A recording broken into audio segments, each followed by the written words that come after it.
Okay, children, will continue with the question number 41 to 50, chapter 34, magnetic field. As I always say, try each question twice and then you'll see the solution. चलो आगे बढ़ते हैं 41. Fe plus ions are accelerated through the potential difference of this much and injected normally into the homogeneous magnetic field of distance so and so. Find the radius of circular path followed by the isotopes with the mass number 57 and 58. तो दोनों की calculate कर लेंगे. Just minute. Okay, तो 57 and 58 mass number लेके, तो radius जो है इसमें हमें क्या दिया हुआ है, पोटेंशियल डिफरेंस दिया. तो पोटेंशियल का फार्मूला लगा के रेडियस का जो पोटेंशियल के टर्म में फार्मूला है इसको अंदर भेज देंगे, है ना. ठीक है, रेडियस का क्या फार्मूला होता है, ऊपर क्यू एक आता है, यहाँ पर क्यू आएगा, नीचे क्यू स्क्वायर से एक क्यू चला जाएगा ना, अंदर शिफ्ट किया ना इसको. तो R1 जो है इतना आ जाएगा, R2 में मास जो है 58 लिया जाएगा, यहाँ पे 57 लिया था, अभी 58, तो it will be slightly more. 120 आ रहा है और उसका 119 आ रहा है. ठीक है, तो you can see the solution.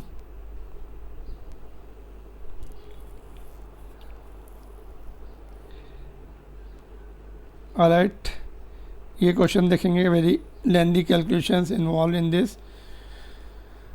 तो इसमें देखो काफ़ी कैलकुलेशन है. We have to do that all calculations. देखो 42 पहले समझते हैं, फिर उसको सॉल्व करेंगे. Narrow beam of singly charged potassium ions, है ना, of kinetic energy this much is injected into the region of the width.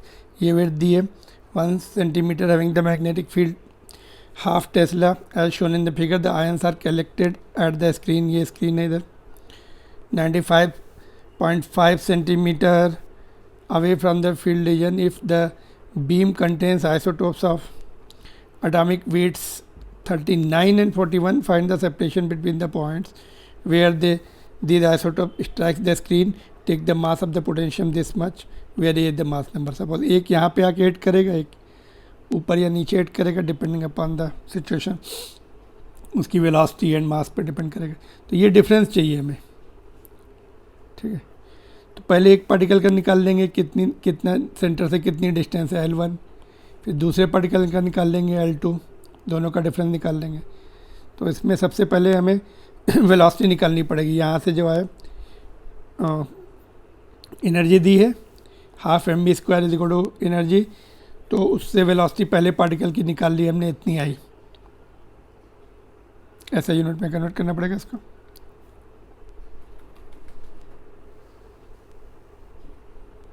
Kilo भी है ना,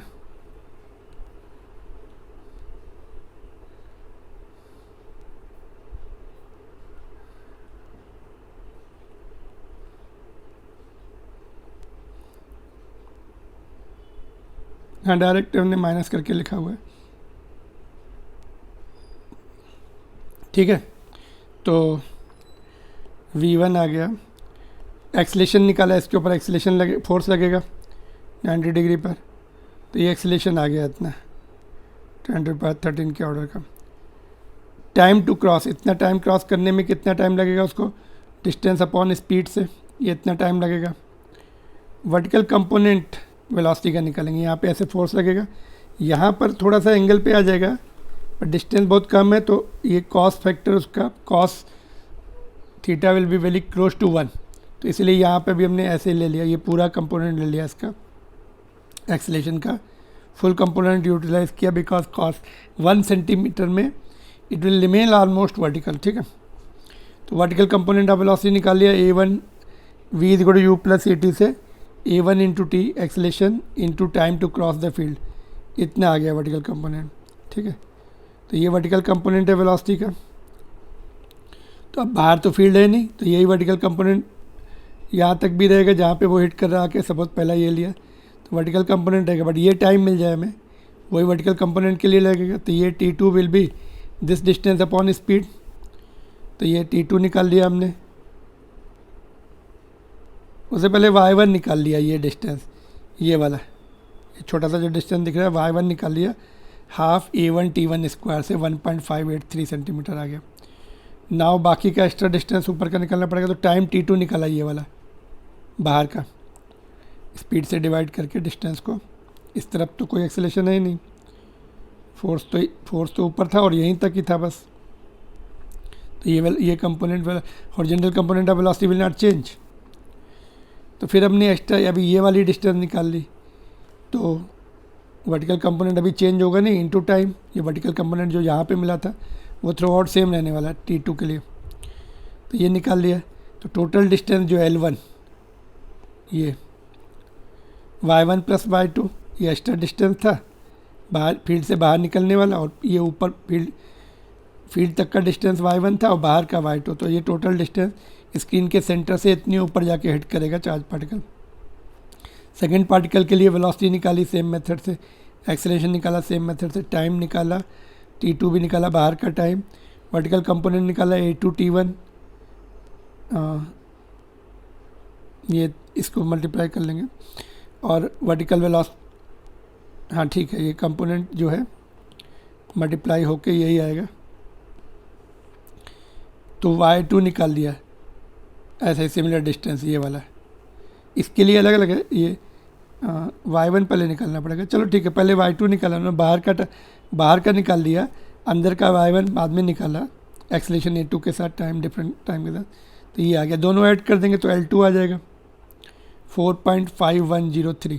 तो जो डिफरेंस है L1 एंड L2 का, that is the extra distance. ये वाला स्क्रीन पर कहाँ गया, ये चाहिए था, दिस मच। दोनों के डिफरेंस से it is coming somewhere 0.09 centimetre, which is close to 0.982 millimetre. Book में 0.7 मिलीमीटर दिया है, but it is calculations are so lengthy, कहीं ना कहीं पे थोड़ी बहुत मिस्टेक हो सकती है। तो these are the calculated part with the help of calculator. ठीक है, डिफरेंस इतना। तो मेन क्या है, देखो यहाँ पर जब ये यहाँ पर चलता है तो एक्सेलरेशन फील्ड के अंदर है तो वर्टिकल आएगा, तो ये कंपोनेंट एक्सेलरेटेड मोशन से होंगे y1, बाहर वेलोसिटी निकाल लेंगे, ये वर्टिकल कंपोनेंट बाहर के लिए वही रहने वाला है, ऊपर यहाँ तक जाने। टाइम निकाल लिया, सेम टाइम में ये ऐसे भी जाएगा और ये वाला भी है पार्ट, तो यहाँ से हमने टाइम निकाल लिया और वही उसको ऊपर तक जाने में लगेगा, जैसे प्रोजेक्टाइल के क्वेश्चन करते हैं वैसे। तो दोनों पार्टिकल के लिए अलग अलग निकाल लिए distance L1 and L2। Difference of that will indicate how much is the difference on the screen they will hit।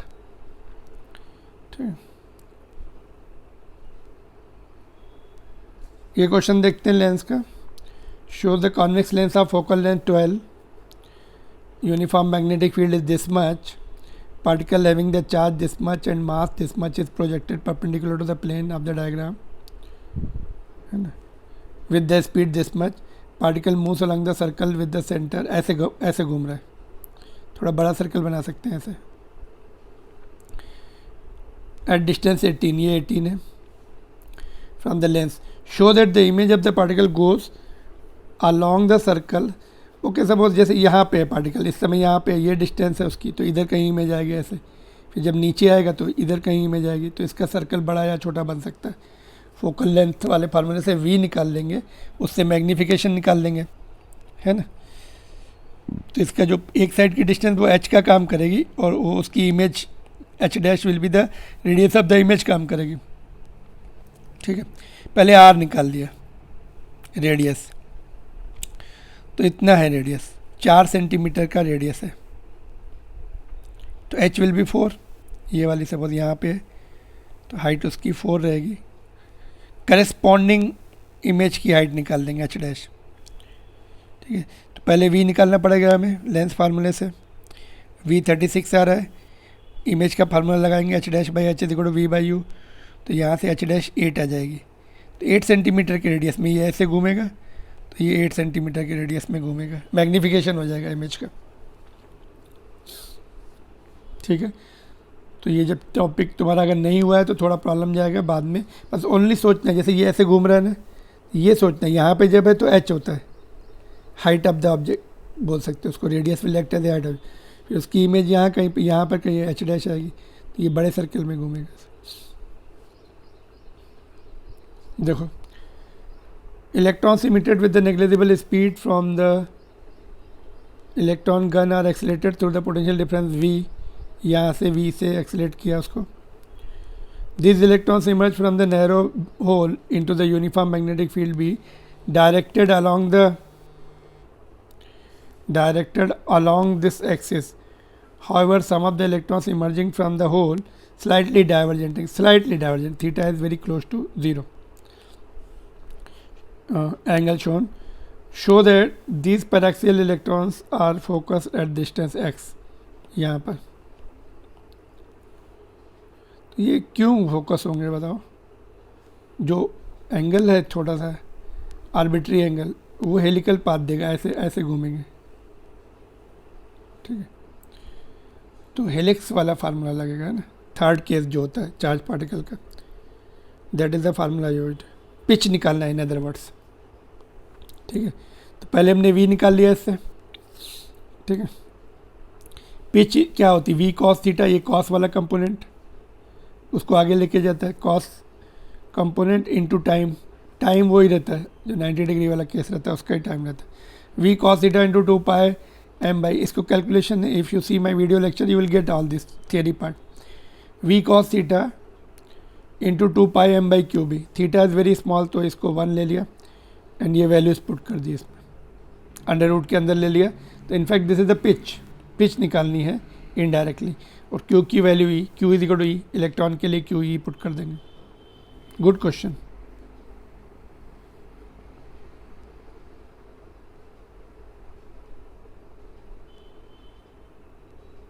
Alright, ये देखेंगे अभी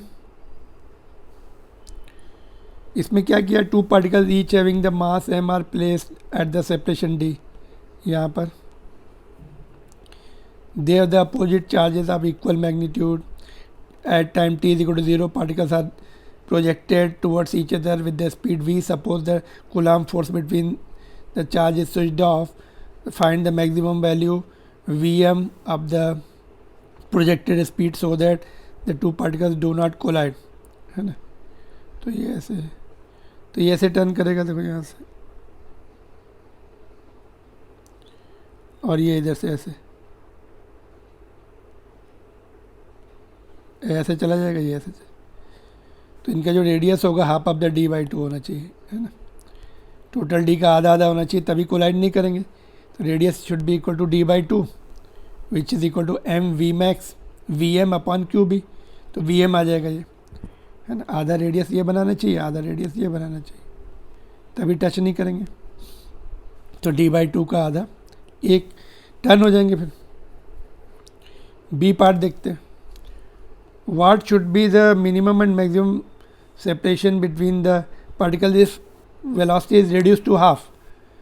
वेलोसिटी आधी कर देंगे तो रेडियस भी आधा हो जाएगा। पहले d बाई 2 था, उसका आधा d बाई 4 हो जाएगा। तो आधे रेडियस में टर्न करेंगे। तो टोटल डिस्टेंस तो d है, तो d में से ये r डैश, ये r डैश, इसका रेडियस r डैश माइनस हो जाएगा। तो d माइनस 2r डैश, ठीक है। तो r डैश कितने हैं, d बाई 4, वेलोसिटी आधी की तो रेडियस भी आधा हो जाएगा। पहले d बाई 2 था, तो ये तुम्हारा d मिनिमम d बाई 2 ये आ जाएगा, d बाई 2 आ जाएगा, ठीक है। मैक्सिमम में कितना है, इधर का r डैश, इधर का r डैश, तो d सेंटर से सेंटर की डिस्टेंस है ही, प्लस 2r डैश की वैल्यू फिर से वापस पुट कर देंगे, 3d बाई 2 आ जाएगा, ठीक है।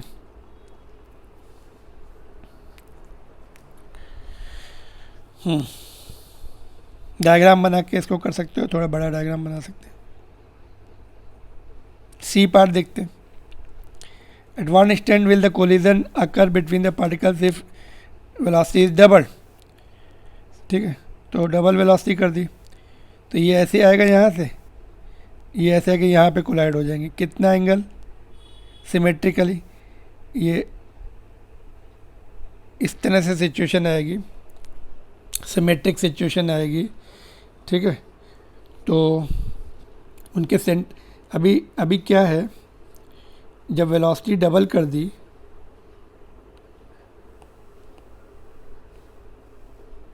तो रेडियस भी डबल हो जाएगा ट्वाइस, पहले d/2 था, अभी r जो है, पहले d/2 था तो अभी r हो जाएगा, d हो जाएगा सॉरी, ना r विल बी d। ठीक है, तो ये जो है यहाँ से जाने की कोशिश करेगा, इसके सेंटर से ऐसे d, और ये वाला इसके सेंटर से जाने की टेंडेंसी है, बीच में सिमेट्रिकली कोलाइड हो जाएंगे वो, है ना, ये d, तो यहाँ से यहाँ तक देखो, और ये कोलाइड होंगे। अगर हम इनको ज्वाइन करके देखें तो इक्विलेटरल ट्रायंगल आएगा। ठीक है, तो यहाँ से डिस्टेंस फिर अगर ये 60 है तो ये कितना एंगल बनाएगा, 30 डिग्री का एंगल ही बनाएगा। 30 डिग्री का एंगल बनाने के लिए टाइम कितना है, t/12, 360 के लिए t होता है तो 30 के लिए 360 डिवाइड बाई 30 t/12 आ जाएगा। तो इतने टाइम के बाद कोलाइड हो जाएंगे जी, है ना। तो t की वैल्यू पुट कर दी 2πm/qb, तो πm/ यहाँ पे 6 बचेगा। ठीक है, तो इतने टाइम कि 30 डिग्री एंगल बना के कोलाइड हो जाएंगे। दैट इज़ द सिमेट्रिसिटी से हम इसको एंगल फिर से तुम चेक कर सकते हो यहाँ पर, है ना। ठीक है, तो यहीं पे कोलाइड करेंगे, बीच में कोलाइड करेंगे सिमेट्रिक से, यहाँ से ज्वाइन कर देंगे वैसे। तो ये भी क्या है, रेडियस ही तो है, ये इसकी रेडियस है, ये इसकी रेडियस है, और ये भी, दोनों का डिस्टेंस भी d, क्योंकि स्पीड डबल कर दी। तो इक्विलेटरल ट्रायंगल की सिमेट्री आ रही। फोर्थ पार्ट देखेंगे, सपोज इसी का ही केस है, सेकंड जब स्पीड डबल की हुई थी तो अगर वो कोलाइड हो गए कंप्लीटली इन इलास्टिक में, तो describe the motion after the collision. ठीक है, यहाँ पे देखेंगे ये ऐसे आ रहा था, ये ऐसे जा रहा था, ये वाला पार्टिकल इसका इधर जा रहा था ऐसे, तो ये एंगल तुम्हारे देखो, आधा एंगल ये 30 रहेगा, और इसके अलावा ये इसके साथ 90 डिग्री है, देखो ऐसा 90, आधा 30, तो ये भी 30 ही आएगा टोटल। टोटल 90 था, देखो टोटल ये जो है यहाँ से 90 आ रहा है, तो ये 30, ये 30, ये 60 है, तो रिमेनिंग 30, तो ये 30 और ये 30, इधर से ये 30, ये 30, तो ये 60 डिग्री एंगल पे जा रहे हो, इस लाइन से 60 डिग्री पे ये जा रहा होगा, ये जा रहा होगा 60, तो ये वाले कंपोनेंट ऐसे जा रहे होंगे, तो ये वाले कंपोनेंट तो कैंसिल कर देंगे, ये वाले कंपोनेंट ऐड अप हो जाएंगे इनिशियल उसमें, कोलिजन से पहले वाला, तो ये कंपोनेंट कैंसिल हो गए, और कॉस वाले कंपोनेंट ऐड अप हो जाएंगे, 2Vm cos 60, है ना। तो that will be added up. तो ये यहाँ पे 2 क्यों है, बिकॉज मास दोनों के है ना, एक का ये, ओके देखते फिर से पूरा लिखते इसको, देखो अंदर वाले कंपोनेंट ये वेलोसिटी 2Vm दिया, 2Vm cos π/3, तो 2 बार है, 2, तो 2 × 2Vm cos π/3, बाद में क्या हुआ, सब सिंगल पार्टिकल बन गया और V' से मूव करने लगा, है ना। अभी इनिशियली अगर इधर है तो इधर ही मूव करेगा वो, इनिशियल कंपोनेंट यही बचे, लीनियर मोमेंटम कंजर्व रहता है डायरेक्शन में, ठीक है, और मैग्नीट्यूड में भी। तो इनिशियली अभी ये कोलिजन से पहले यही कंपोनेंट, ये तो कैंसिल हो गए, इधर ही जाएगा, दोनों ज्वाइन हो गए, V' इज द स्पीड। तो यहाँ से देखो, तो ये तो एक तो कॉस इससे चला गया, एक इससे चला जाएगा, मास भी चला जाएगा, मास छूट गया देखो, तो बचेगा क्या, ओके यहाँ पे हमने देखो 2, एक 2 तो इससे चला गया था कॉस वाले इससे, ठीक है। फाइनली तुम्हारा एक 2 ये वाला इससे चला जाएगा 2m, तो V' इज़ Vm, ठीक है। तो जो इनकी जो स्पीड है अंदर जाने की कंबाइंड की, और Vm is how much given, जो हमने कैलकुलेट किया पहले, dQb/2m। तो इतनी स्पीड से दोनों ज्वाइन होके परपेंडिकुलर जाएंगे सेंट इस तरफ, ठीक है।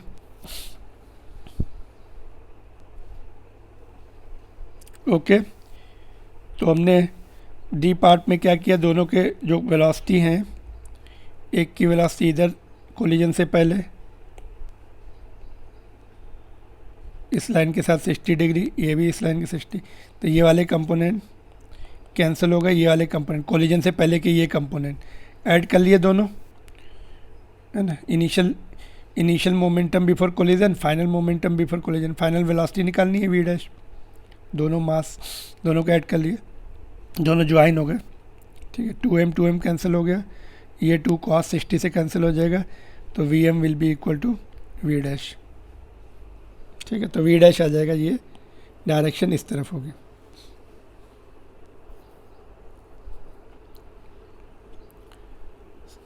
सिक्स 46 देखेंगे, यूनिफॉर्म मैग्नेटिक फील्ड इतनी दी हुई है, exist in the space from east to west, with what speed should the particle of mass this much gram is having the charge this much be projected from the south to north so that it moves with the velocity, it moves with the uniform velocity, है ना। तो good question, इसमें direction right hand rule से देखें तो force ऊपर आएगा और वेट नीचे, तो बैलेंस हो जाएंगे, है ना। तो बैलेंस होगा तो यूनिफॉर्म वेलोसिटी से जा सकता है वो। नेट फोर्स जीरो है तो v will not change, q v B is equal to m g, v जो है यहाँ पर 48। Again listen, why how can it go with the uniform velocity, जब इसका वेट जो है मैग्नेटिक फोर्स से बैलेंस हो जाए, तब uniform velocity, net force zero, it can maintain uniform velocity.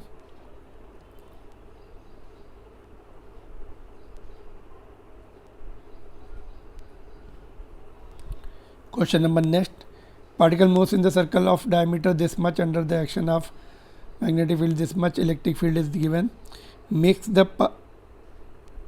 जब दोनों ऑन कर देते तो it makes the path straight, find the charge upon mass ratio of the particle. Particle moves in the circle of this much, इससे move कर रहा है, magnetic field इतना है, बट इलेक्ट्रिक फील्ड लगाई इतनी, तो पाथ स्ट्रेट हो गया, मतलब नेट फोर्स जीरो हो जाएगा।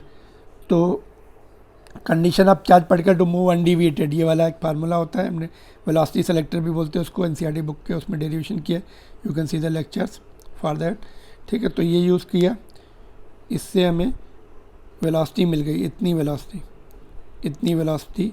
इनडायरेक्टली तुम्हें बी वेलोसिटी नहीं दी थी, उसकी कंडीशन दे दी थी हमें, है ना। तो फिर रेडियस के फार्मूले में यूज़ कर लेंगे, तो हमें charge upon mass ratio, specific charge बोलते हैं उसको। Good question.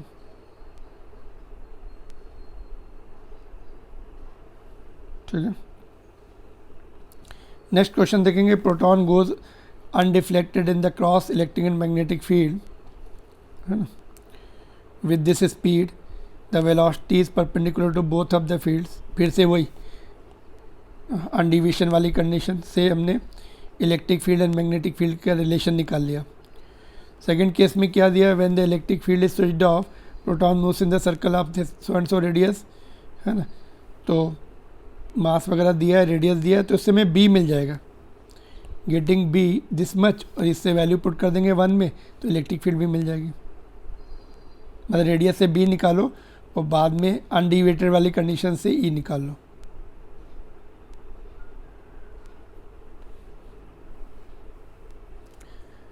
Particle having the charge this much and mass this much is projected with the speed this much. Magnetic field दी हुई है, angle between the magnetic field and velocity दिया हुआ है, sine inverse 0.9 दिया हुआ है। Show that the path of the particle will be helical and find the diameter of the helix. ठीक है, रेडियस निकाल के डबल कर देंगे, तो ये perpendicular radius is m v perpendicular component, sine theta वाला लिया जाता है। सपोज ऐसे मैग्नेटिक फील्ड है तो वी ऐसे, तो ये थीटा है, तो ये परपेंडिकुलर कंपोनेंट उसको सर्कुलर मोशन प्रोवाइड करता है। तो वी साइन थीटा वाला कंपोनेंट सर्कुलर मोशन प्रोवाइड करता है उसको। तो उससे हमने वैल्यूज़ निकाल ली, रेडियस मिल गया, उसको डबल कर दिया तो डायमीटर मिल गया। ठीक है, पिच भी निकालना है। पिच के लिए ये वाला हॉरिजॉन्टल कंपोनेंट ये वी है और ये बी है, तो horizontal component we cos theta उसको आगे लेके जाता है फील्ड की डायरेक्शन में, ऐसे ऐसे। ठीक है, तो v cos theta into time period same आता है, जो 90 डिग्री वाला केस है ना, ये डेराइव किया हम लोगों ने। तो ये वैल्यू पुट कर दी, पिच की वैल्यू भी इतनी आ जाएगी। cos theta will be under root of 1 minus sin square theta.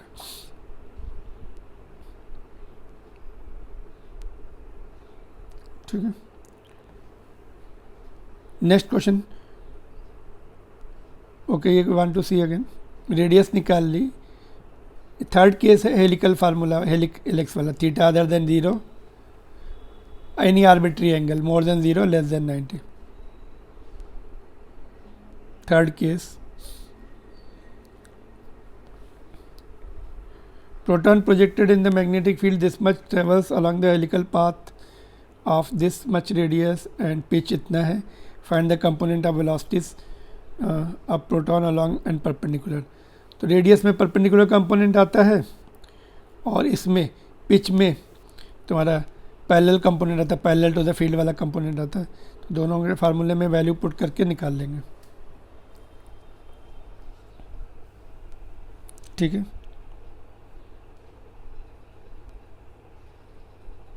That's all. We'll continue with the remaining question in the next lecture. Thank you. Keep working hard. Bye bye.